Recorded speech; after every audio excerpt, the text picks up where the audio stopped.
Marcos capítulo 10, versículo 32. Os que encontraram, digam amém.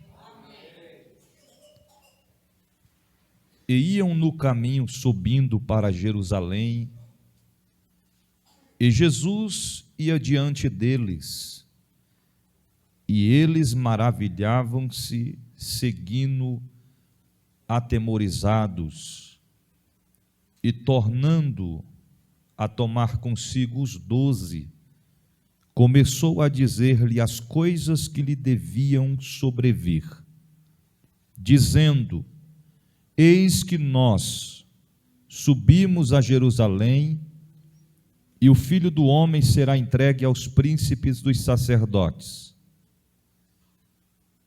e aos escribas, e o condenarão à morte, e o entregarão aos gentios. Escarneceram e açoitaram, e cuspirão nele e o matarão, mas ao terceiro dia ressuscitará. E aproximaram-se dele Tiago e João, filhos de Zebedeu, dizendo: Mestre, queremos que nos faça o que pedimos. E ele lhe disse: que quereis que vos faça? E eles lhe disseram: concede-nos que na tua glória nos assentemos, um à tua direita e outro à tua esquerda. Mas Jesus lhes disse: não sabeis o que pedirdes. Podeis vos beber o cálice que eu bebo e ser batizados com o batismo com que eu sou batizado? E eles lhe disseram: podemos, Jesus. Porém, disse-lhe: em verdade, vos bebereis o cálice que eu beber, e sereis batizado com o batismo com que eu sou batizado.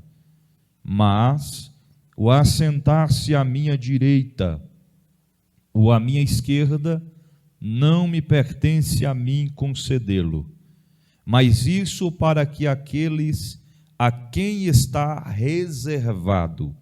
E os 10, tendo ouvido isto, começaram a indignar-se contra Tiago e João. Mas Jesus, chamando-os a si, disse-lhe: sabeis que os que julgam ser príncipes das gentes, delas se assenhoreiam, e os seus grandes usam de autoridade sobre elas.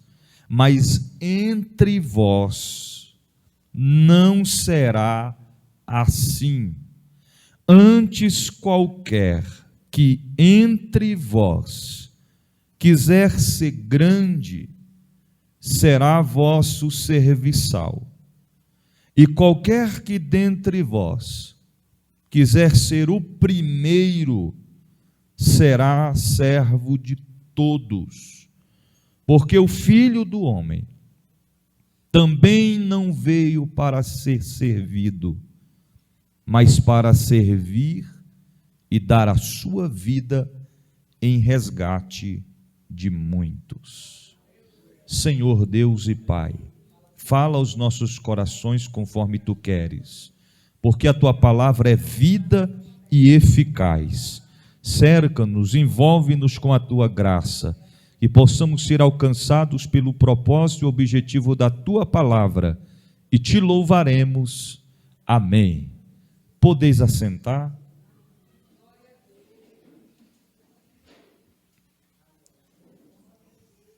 Nós estamos diante de um texto bíblico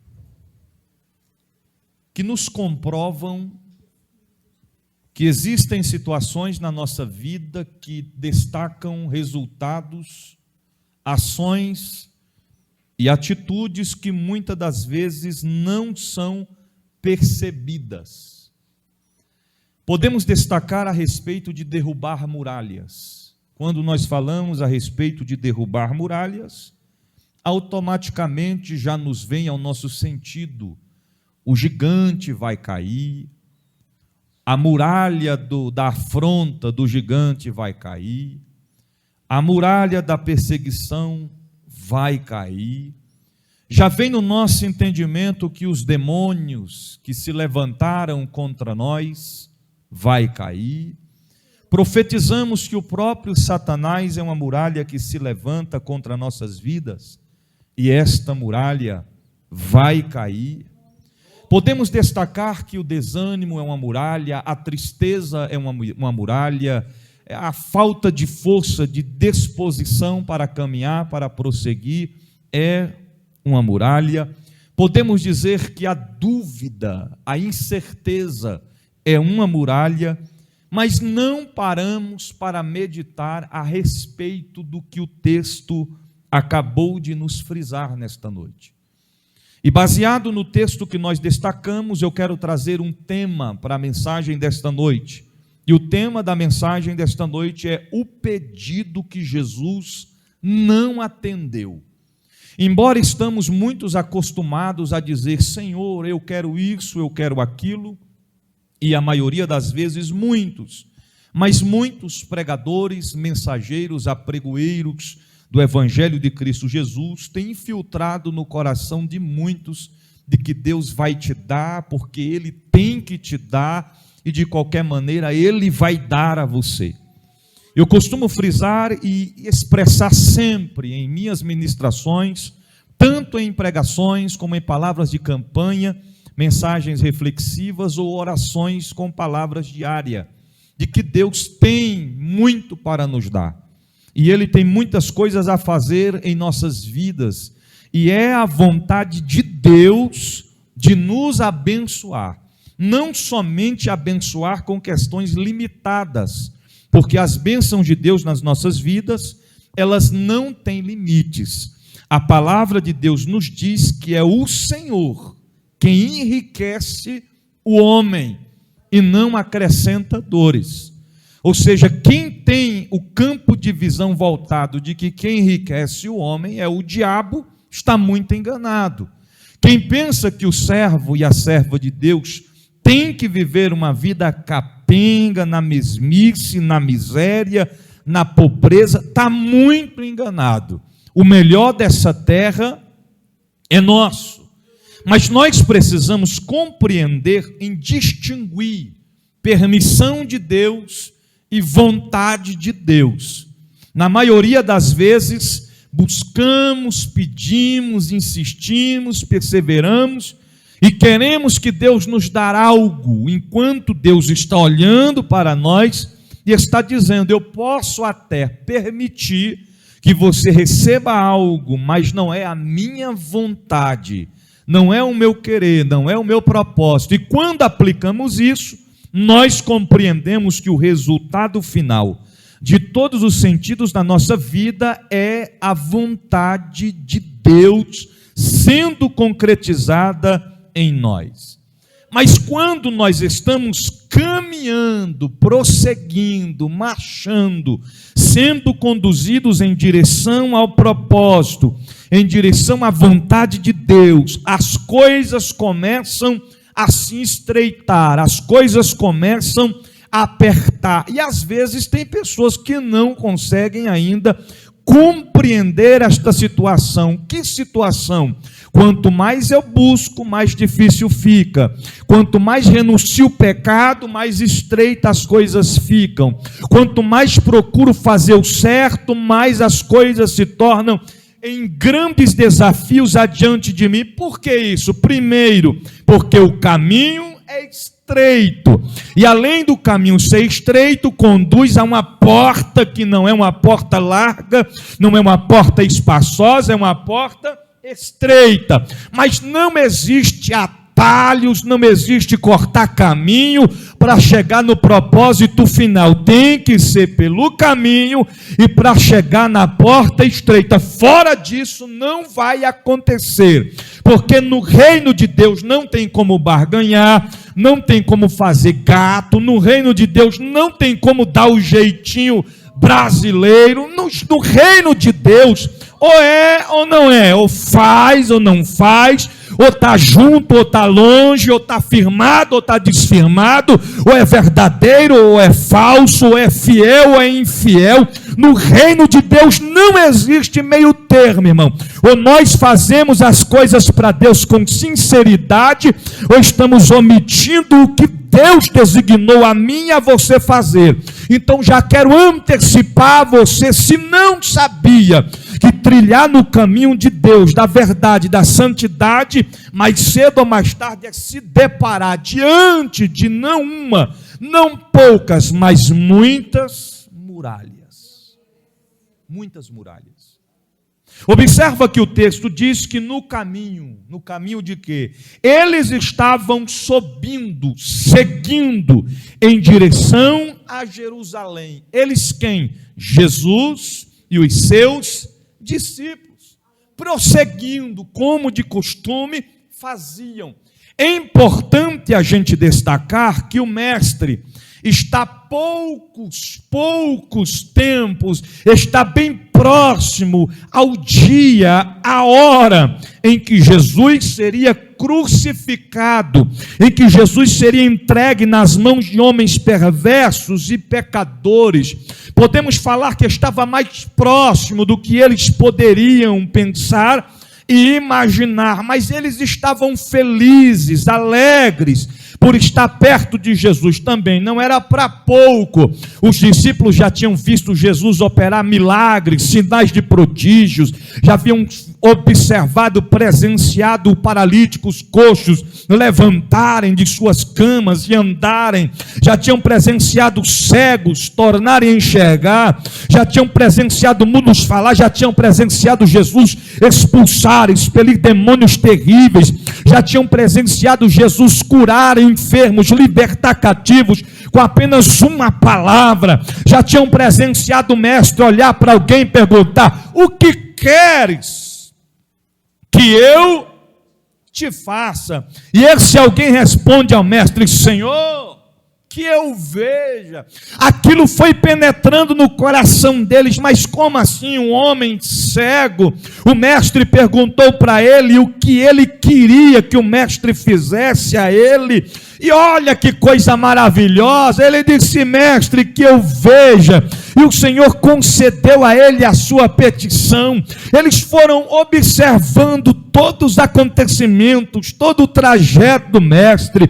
Eles já tinham presenciado o mestre multiplicar pães e peixes para alimentar uma multidão de quase 5.000 homens, fora criança e mulheres. Eles estavam vendo as grandezas de Deus, os sinais que Jesus operava, era notório diante dos olhos deles. E quanto mais Jesus fazia, mais eles se alegravam.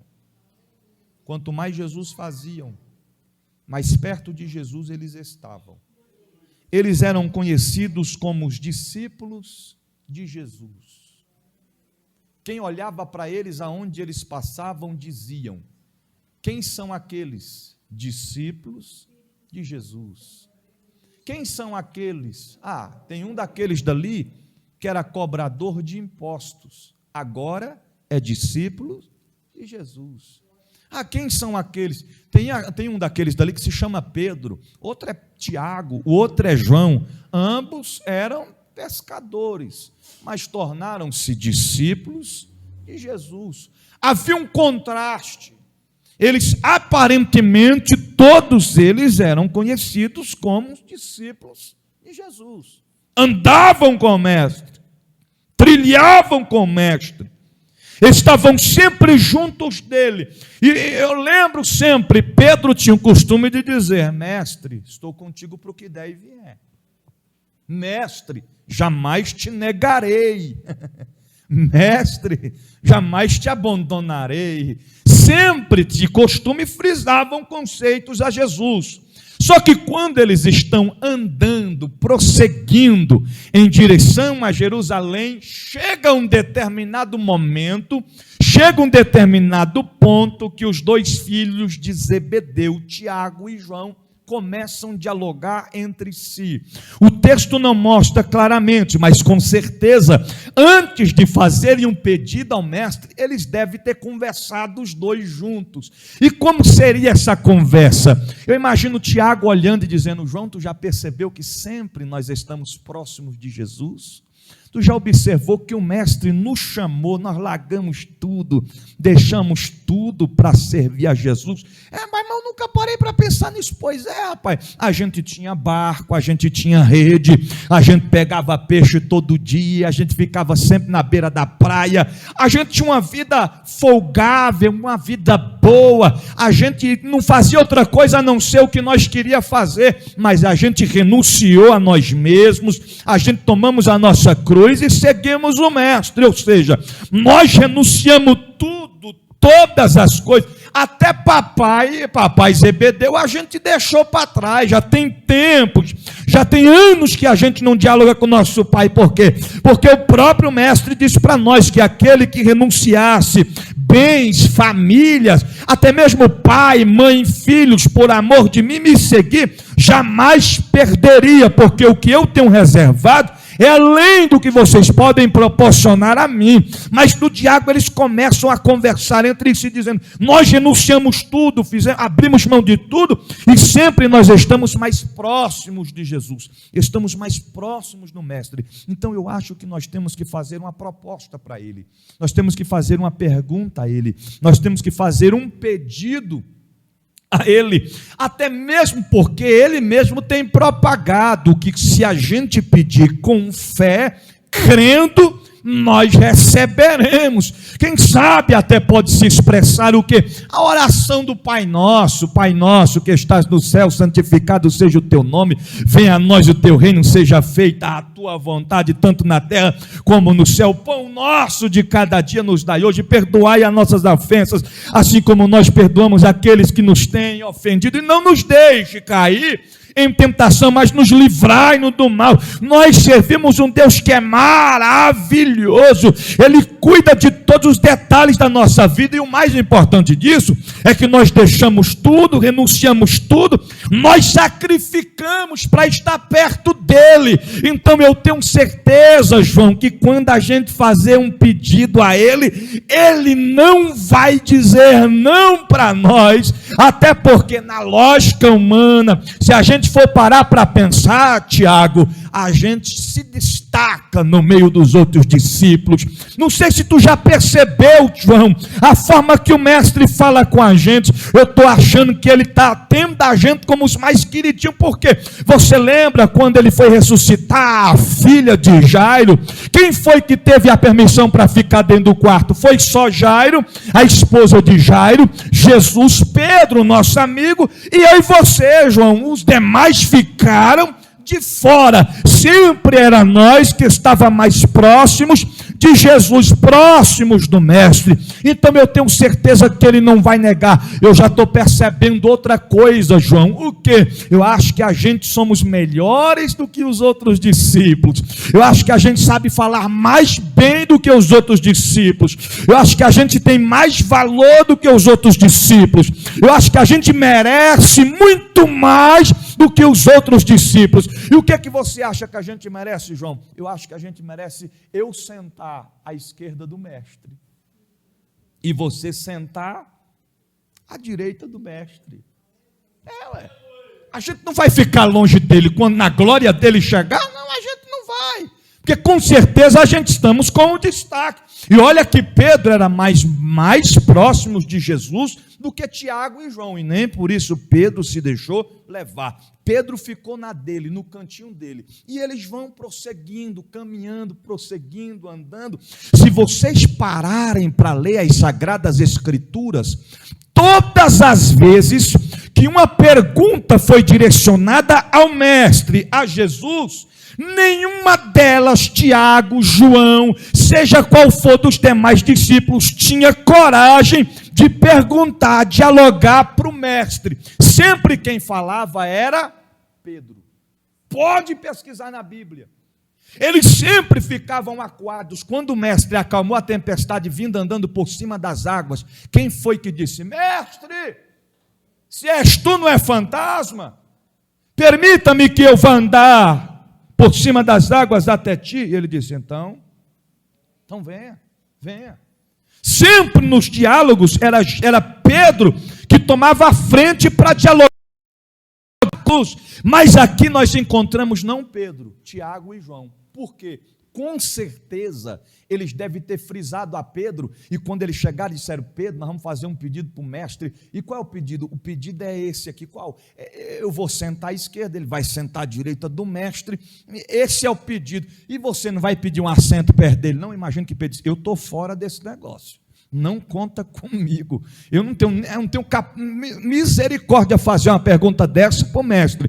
Primeiro, que quem escolhe é ele, não é nós. É a vontade dele que permanece, não é a nossa. E outra coisa, a promessa se cumpre com um tempo determinado por Deus, não na força do nosso braço, não no nosso querer, não no nosso impulsionamento. É que nem profeta usado por Satanás, usado pela serpente antiga. Tem profeta que profetiza mentira e a profecia não se cumpre, mas ela quer dar um jeitinho, quer impulsionar para a profecia se cumprir. É que nem quem chega para a gente e fala assim, querido, o teu lugar não é aqui, teu tempo aqui acabou, viu?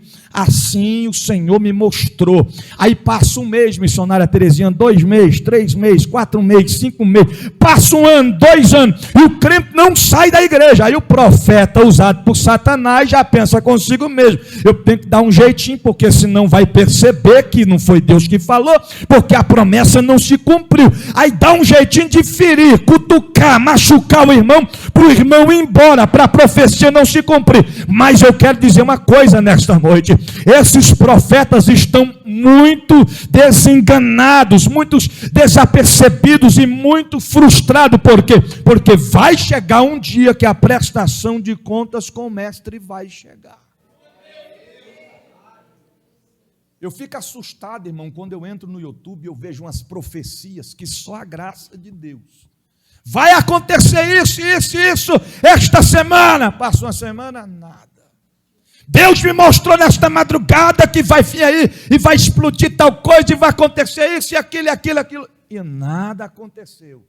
Deus me mostrou isso e acontece o oposto do que aconteceu. Conclusão de tudo, está cheio de gente esnobando o povo de Deus. O problema é porque generaliza a situação, querido. Foi o falso profeta que falou, que se precipitou, que disse o que Deus não tinha falado, que profetizou conforme Deus não tinha ordenado, e tem gente propagando e dizendo, cadê o Deus deles? Não foi Deus que falou, querido, escute uma coisa, quando Deus fala, pode passar o tempo que for, a promessa, a profecia se cumpre, mas quando Satanás fala, não se cumprirá, ainda que o falso profeta queira, mas não vai se cumprir, não vai acontecer, a promessa lançada não vai ser concretizada. Então o que a gente precisamos compreender? Que as coisas não acontecem do nosso jeito, não é da nossa forma, não é na força do nosso braço. As coisas acontecem conforme a vontade e a direção de... Irmão, quando Deus quer, Ele faz assim, ó, é no abrir e fechar de olhos, Ele muda a situação. Ele muda a situação. Mas quando Deus quer provar o seu povo, aí, querido, é o tempo determinado por Deus. Tem provas que eu vou passar que ninguém pode me tirar dela. Tem prova que você vai passar que ninguém vai, nem o pastor, nem o irmão, nem a intercessão, nem a oração, nem a consagração. É só você. E o que eu faço, bispo? Espera. Os que esperam no Senhor, é assim? Os que confiam no Senhor. Confiar é esperar. São como os montes de Sião. Não se abalam, mas permanece para sempre. Firmeza, não cumpriu ainda, mas ainda vai se cumprir. Diga assim para o seu irmão, o crescimento tem que ser natural. Diga, se for artificial, não é crescimento, é inchaço. Está entendendo? É que nem um camarada quando vai para a academia. Primeiro dia que ele chega na academia, ele chega andando assim. Quem está me ouvindo, diga amém. Ele chega assim, todo humilde. Como é que eu pego nisso aqui? Para o professor. Como é que eu levanto esse negócio aqui? Como é que eu faço? Ele é desse jeito, é desse jeito. Aí ele levanta e daqui a pouco ele chama lá o treinador. Vem cá, eu estou com uma dúvida aqui no negócio. Como é que é? Segundo dia, a mesma coisa. Terceiro dia, a mesma coisa. Quarto dia, ele chega assim, tranquilo. Quinto dia que ele chega na academia, ele já chega assim, ó.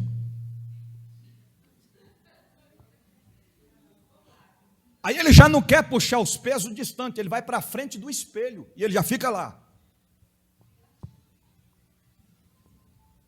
Aí ele para um pouquinho, tira uma selfie. Você está entendendo? Aí quando pensa que não, está o camarada desse tamanho. Os braços desse tamanho.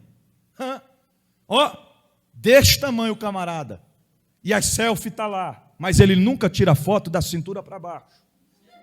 E no dia que consegue pegar a selfie da cintura para baixo, está aquele homem desse tamanho da cintura para cima. E as pernas dessa finura embaixo. Desse jeito. Crescimento artificial é desse jeito. Então o crente na vida espiritual, ele tem que crescer naturalmente. Querido, quando Deus tem um propósito na nossa vida, nada e nem ninguém pode intervir o crescimento que Deus reservou para nós. É assim que acontece. Quando eu era obreiro em uma igreja, eu ainda era diácono na época. Quando o pastor me colocava para pregar, quem está me ouvindo, diga amém. Quando o pastor me colocava para pregar, tinha um presbítero na igreja, que ele ia para a porta da igreja. E ele era obreiro do púlpito, do altar. Quando falava que era eu, vamos ouvir agora o diácono Job pregar a palavra, quando eu pegava o microfone, ele descia do altar e ia lá para a porta da igreja. E ficava lá na porta. E aquilo ali foi persistindo. Uma vez, duas vezes, três vezes, quatro vezes. Toda vez que eu pregava, ele descia. Aí um dia eu perguntei para os obreiros que estavam na porta. Eu estava até feliz. Eu pensava que ele estava indo lá para a porta para intercessão. Eu vou interceder. Camarada vai pregar, eu vou interceder por ele. Eu falei, o que aconteceu? Rapaz, toda vez que você vai pregar, ele vem para cá para a porta e fica aqui de um lado para o outro. Lá vem ele, que esse negócio de fogo. Esse negócio de mistério. Esse negócio de fogo, de mistério. Isso não prega nada, isso não vai longe, isso não vai crescer, isso não vai avançar. Profetizando minha derrota, irmão. Profetizando meu fracasso. Não gostava de mistério, não gostava de fogo, não gostava de línguas estranhas, não gostava do manto. Mas isso resultou em nada. Por quê? Porque quando Deus tem promessa, pode passar o tempo que for, a promessa vai se cumprir. É assim. Mas é naturalmente, sem pisar em ninguém, sem desprezar ninguém, sem estar na fila com outro, pai puxando ele para trás, vai para trás, abençoado, vem, sai da minha frente, rapaz, tu não vai tomar no meu lugar, rapaz, é eu que estou aqui, eu sou mais velho. A obra de Deus não funciona assim. Então, para nós entendermos a profundidade do texto, os dois chegam para o mestre e dizem, mestre, nós queremos te fazer um pedido. E Jesus, com toda a sua simplicidade, como sempre, disse, pois possam pedir. O que vocês querem pedir a mim? Aí eles respondem, nós queremos pedir ao Senhor que na sua glória, porque Jesus acabara de mencionar para todos eles o que? O Filho do Homem vai ser entregue nas mãos de homens pecadores, perversos, ele vai ser cuspido, chicoteado, maltratado, vai ser crucificado, mas vai ressuscitar ao terceiro dia. Quando eles escutam isso, aí é uma oportunidade agora, fazem o pedido ao mestre, mestre, nós queremos eu sentar à tua esquerda e ele sentar à tua direita. Naquele momento Jesus, com toda a simplicidade, vira para eles e diz assim, o cálice que eu bebo, ou do cálice que eu bebo, vocês podem beber. Do batismo no qual eu fui batizado, vós também podereis ser batizados. Mas a questão de sentar à minha esquerda ou à minha direita, isso não cabe a mim escolher e fazê-lo a ninguém, a não ser ao meu Pai. A responsabilidade está sobre o Pai. Quem faz a escolha é o meu Pai, escute isso aqui para vocês entenderem. O maior exemplo de obediência, de submissão é o próprio Jesus. Porque quando o Pai disse: eu vou enviar meu filho, meu único filho unigênito, para que todo aquele que em mim crê não pereça, mas tenha vida, ele veio, perneou sobre a terra, sentiu as dores que nós sentimos, ele sabe os sentimentos que nós temos. Quando chegou em um momento que estava próximo à crucificação, no monte, à parte, sozinho, falando com o Pai, ele disse: Pai, se possível for, passa de mim este cálice. Sabe o que ele estava dizendo? Pai, eu sei que tu podes, Pai. Me tira deste sofrimento, eu não quero sentir o que eu estou sentindo agora, eu não quero passar por isso. Mas em um determinado ponto fica um silêncio. Que silêncio era esse? Ele pensava: eu tenho que obedecer ao meu Pai. Então não é a minha vontade, é a vontade dele. E ele prossegue, cumpriu com o propósito, fez valer aquilo que tinha sido feito. Quando Jesus fala isso a ele, Jesus estava dizendo: queridos, eu sou dependente de meu Pai. Eu não faço aquilo conforme eu quero. É o Pai que está em mim, eu que estou nele, é que vai ditar como as coisas devem acontecer. Não pode. Em outras palavras, ele prossegue dizendo: mas o assentar-se à minha direita ou à minha esquerda não me pertence a mim concedê-lo, mas isto é para aqueles a quem está reservado. E os 10, tendo ouvido isto, começaram a indignar-se contra Tiago e João. Mas Jesus, chegando a si, lhes disse: sabeis que os que julgam ser príncipes das gentes delas se assenhoriam, e os seus grandes usam de autoridade sobre elas. Mas entre vós não será assim. Antes, qualquer que entre vós quiser ser grande, será vosso serviço. Aqui eu entro com a primeira aplicação para você entender. Olhe para cá: a muralha do individualismo, a muralha da divisão, a muralha do eu, a muralha da soberba não pode fazer parte do povo de... Vou te citar alguns exemplos. Eu, como ser humano aqui na terra, eu tenho um time que eu gosto mais. Ferdinand tem um time que ele gosta mais, Vascão, não é isso? Exemplo. Pastor Hinaldo está ali, né? Tem um time que ele gosta, o Vasco. Você está entendendo? É um direito de cada um de nós como seres humanos aqui na terra. Exemplo, missionária Ana Cláudia gosta da cor preto, não é isso? Agora vamos lá, irmã Antônia, que cor? Preto. Vamos ver se todo mundo é do mesmo jeito. Missionária Rosinha, que cor? Azul. Ou seja, missionária Terezinha gosta do azul. Vamos lá.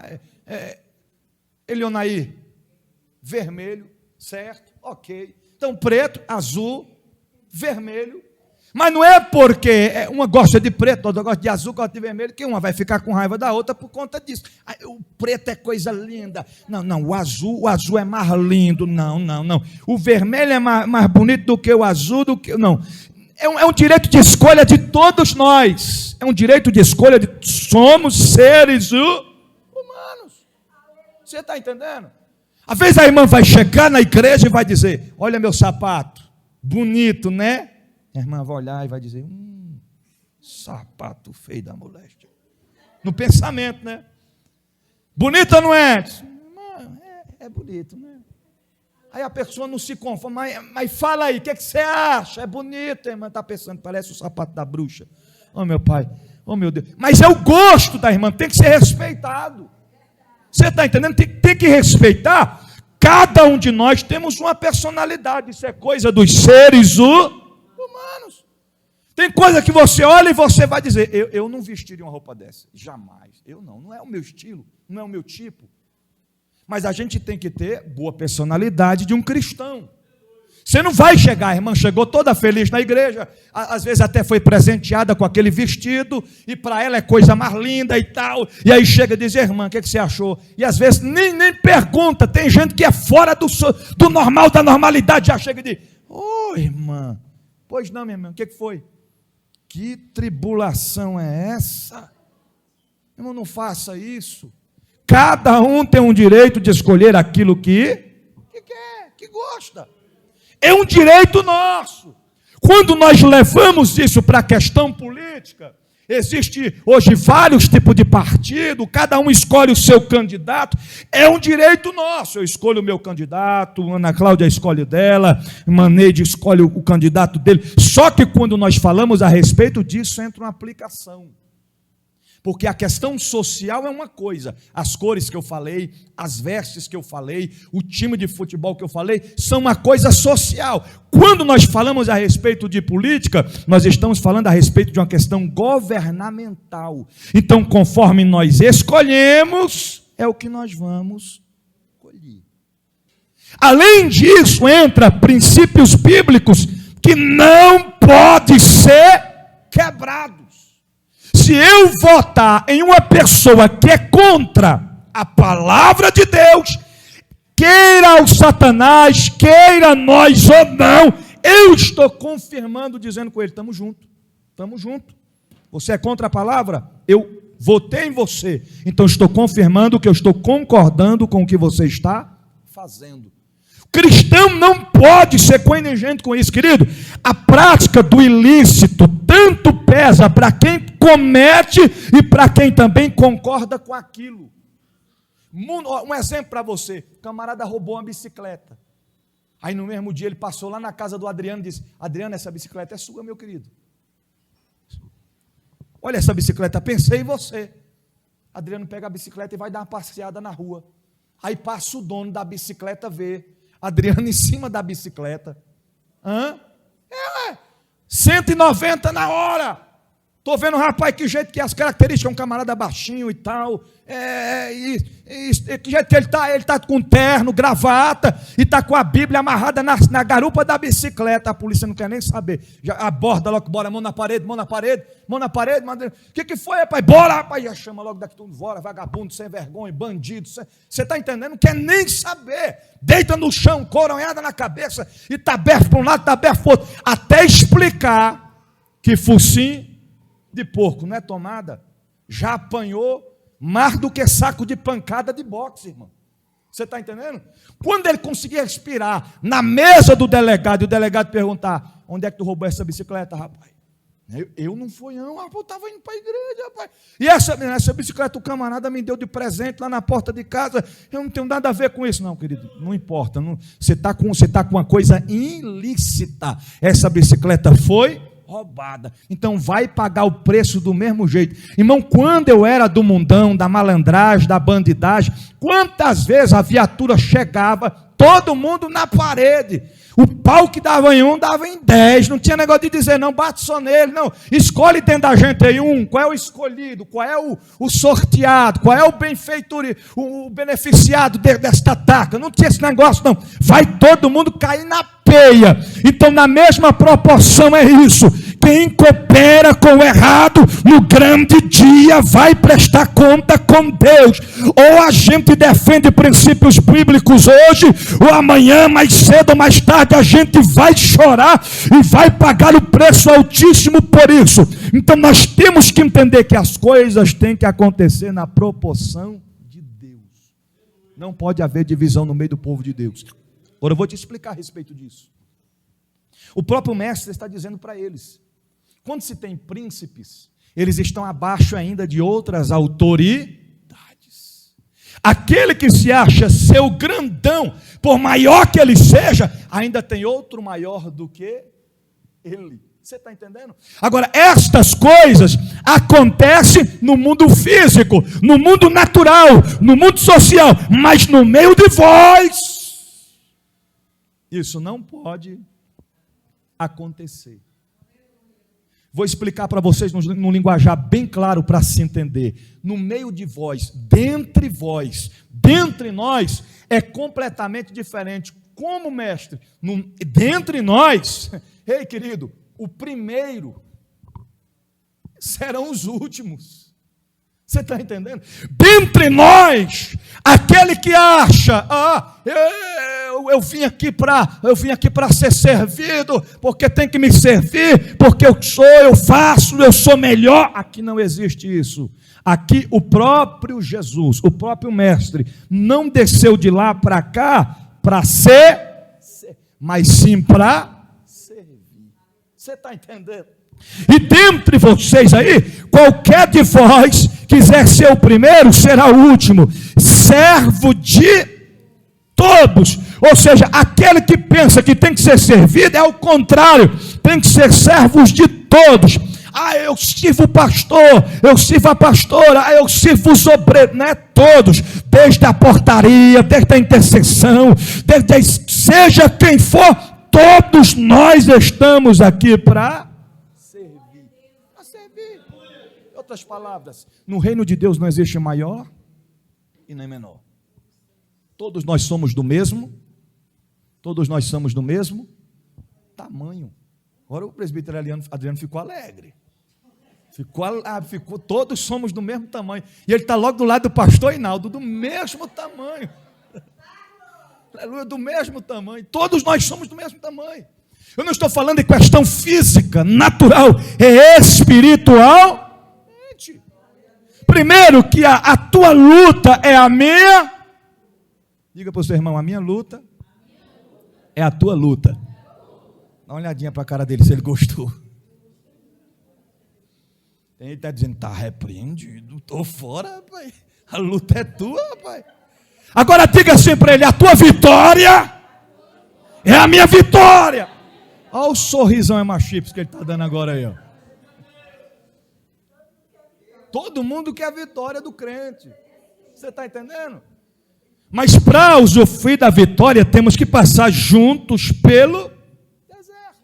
Então, para a gente entendermos e concretizarmos o que Deus está querendo falar conosco nessa noite, é que o inimigo de nossas almas, o diabo, a antiga serpente, tem usado uma tática no meio do povo de Deus. Por quê? Vou te explicar isso aqui na prática, para você entender, para você compreender como funciona. Vem cá, Mário. Vem cá, Pablito. Rapidinho. Tem que ser rapidinho. Vem cá. Vou explicar para vocês na prática. Sobe aqui. Aqui é os futuros pastores da MPD. Fica aqui. Fica aqui um do lado do outro. A estratégia do inimigo. Exemplo. Não fique vermelho não, viu, Pablito? Exemplo, tipificando. Isso aqui é o pecado. Isso aqui é o quê? Aí o inimigo vem todo dia. Quer? Não. É bom, rapaz? Não. É gostoso? Não. Quer? Não. É bom demais, rapaz. Quer não. Ninguém tá vendo? Quer não. Ninguém vai ficar sabendo não, entre nós dois. Não, quer não. Não quer. Aí no outro dia o inimigo vem e fica rodeando. Você quer? É muito bom, rapaz. Não. Não vou contar para ninguém, não fica só entre nós dois. Não. Não quer? Não. Tem certeza? Sim. Você quer? Não. É muito bom, rapaz. Não, quero não. Você vai perder a oportunidade? Vou. Sabe o que você faz? Você pega, quando terminar, você pede perdão para o grandão lá de cima. Você está entendendo? Ele disse que não pode, mas pode. Ele é misericordioso e ele vai lhe perdoar. Você quer? Não. Você quer? Não. Não quer? Quer não. Tem certeza? Aham. Rapaz, eles não querem. O que eu vou fazer agora? Já que eles dois não querem, o que eu vou fazer com eles? Aí o inimigo vai lá e lança.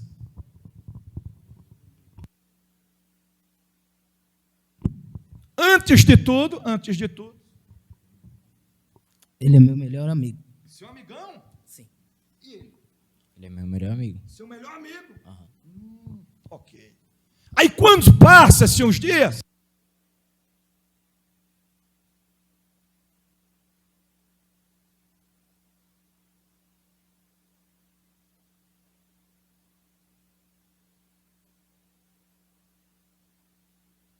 aí o inimigo lança a seta dele. Tentou o pecado, não conseguiu. conseguiu. Aí o inimigo vai e lança a seta. Dias depois, Tô com raiva de tu. Quero nem amizade mais. Eu te odeio, Pablo. Você é uma cobra. rapaz, mas você está entendendo como é que funciona? Hã? Aí Pablito não deixa. Minha vontade é te pegar. Dá umas porradas. Aí o inimigo fica, é isso aí, é desse jeito que eu quero. É assim que acontece. Segura aí. Essa é a tática que o inimigo está usando nos últimos dias. Vou te citar outro exemplo.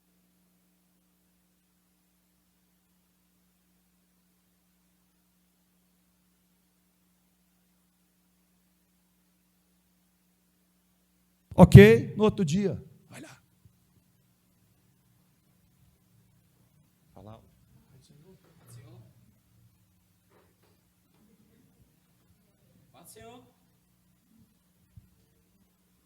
Alguém já viu isso acontecer por aí? Hã? Desse jeito? Outro exemplo para você, outro exemplo para a gente concluir.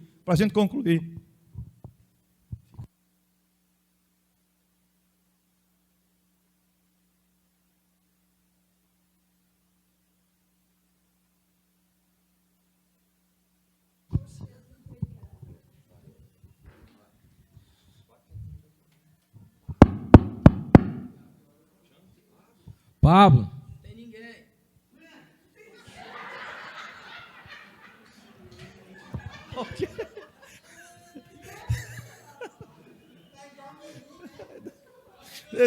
Você está rindo, mas acontece desse jeito. Você está entendendo? Ele expressou de uma forma mais clara, mas tem gente que manda um menino, vai lá, diga que mamãe não está em casa.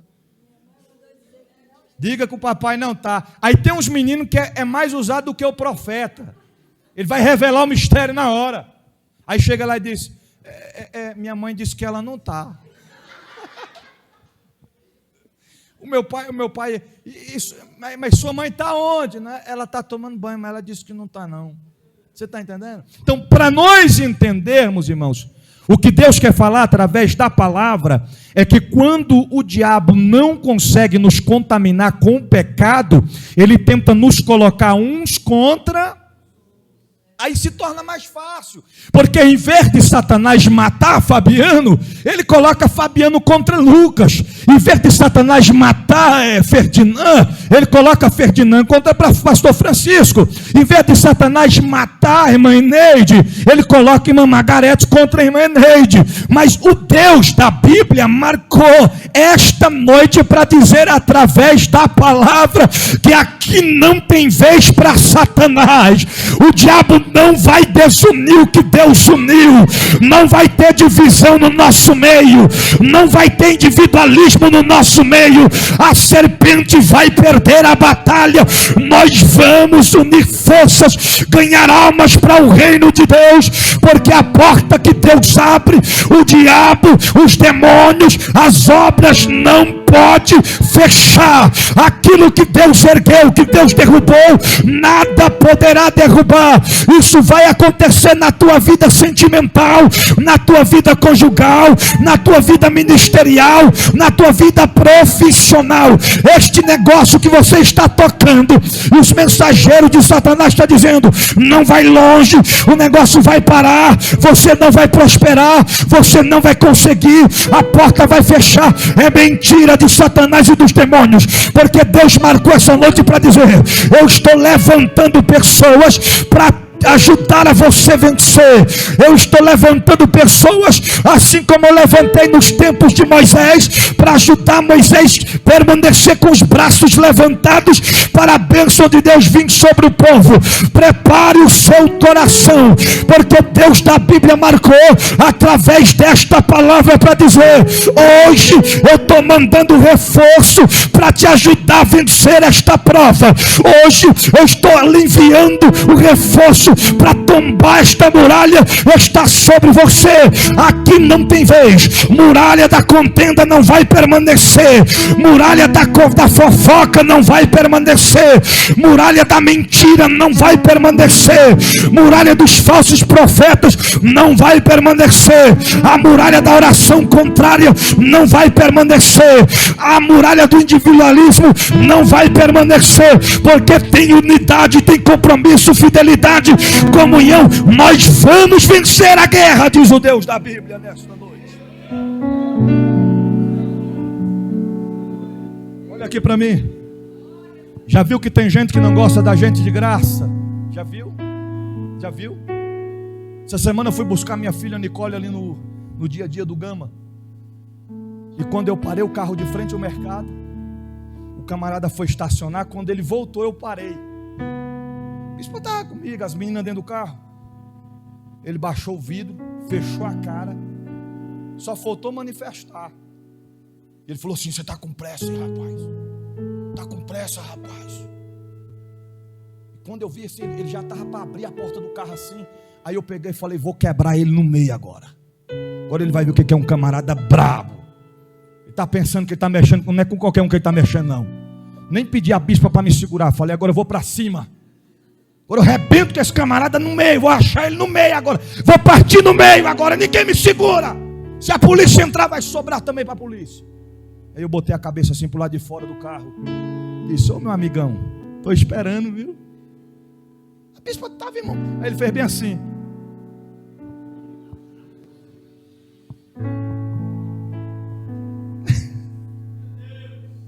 Quebrei o coração dele no meio. Às vezes a gente queremos agir no nosso impulsionamento e acabamos perdendo a bênção. Deus nos levantou para unir, para somar, para sermos a diferença. O teu amigo, o teu colega, o teu vizinho tem que olhar para você e ver que você é uma bênção. Labaraçom menegante orebagai. De que a lavraçum de refachum de rebaia flas.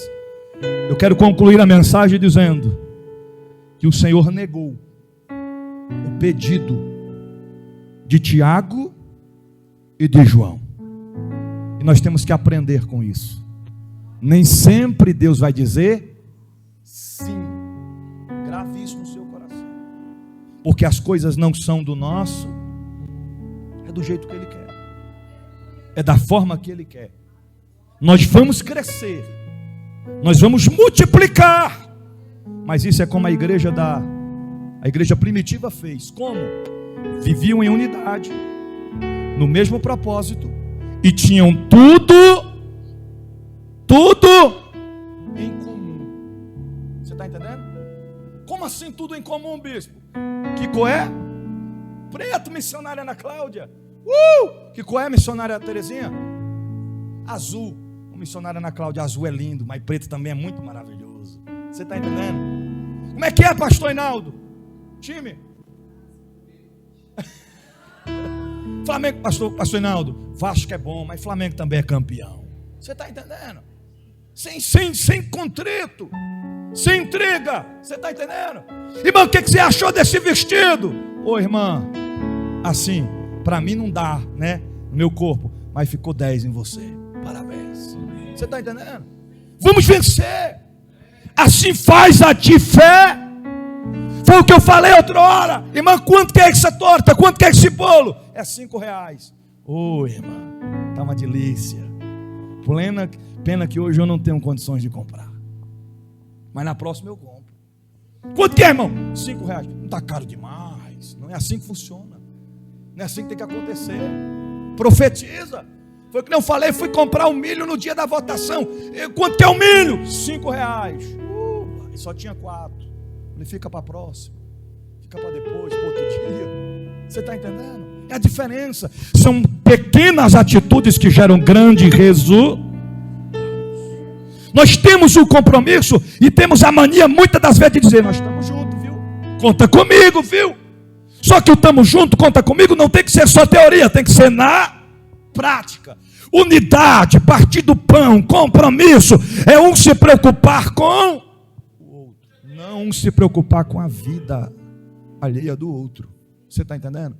Não adianta a gente querer saber do que o irmão, do que a irmã está passando, somente para saber. Não funciona. Se você for só para saber, não queira saber. Se você não poder fazer nada, não queira saber. Se coloque de pé em nome de Jesus. Aleluias.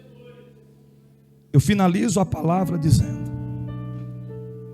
o fato do pedido de Jesus ser negado, o fato de Jesus não ter atendido o pedido de Tiago e João, não significa que todos os pedidos que nós fizermos a Ele será negado. A palavra de Deus fala que o povo perece por falta de conhecimento, e muitas das vezes nós não sabemos pedir, porque o próprio Deus fala, às vezes pedis para gastar com os vossos deleitos, com coisas que não são prioridades. Mas quando nós sabemos pedir, até mesmo quando não soubemos como pedir, a palavra de Deus diz: peça ao Espírito de Deus para interceder por vós, porque Ele vai saber pedir, vai ensinar vocês a orar e a falar com o Pai como convém. E quando nós pedimos a Ele com sinceridade, com fidelidade, com obediência, com humildade diante dEle, reconhecendo que o único que é grande é Ele. Tudo é dEle, por Ele e para Ele são todas as coisas. A única estrela que brilha é Ele. O único grande é Ele. Se alguém se importa em ser maior, lembre-se do que o mestre falou. Chamou a criancinha no meio e disse: se alguém quer ser grandão, tem que ser semelhante a essa criança. No reino de Deus não tem maior e menor. No reino de Deus não tem melhor e pior. No reino de Deus nós somos todos e somos um só povo, uma só família. Somos membros de um só corpo. E um membro não pode dizer jamais que não precisa do outro. Nunca faça isso, irmão. Grave isso no teu coração. Nem de pensamento. Não permita que isso infiltre no teu pensamento e dizer: eu faço tudo por onde eu não precisar de. Não pense isso. Eu começo por mim. Eu preciso de vocês. Eu preciso. Eu conto com vocês.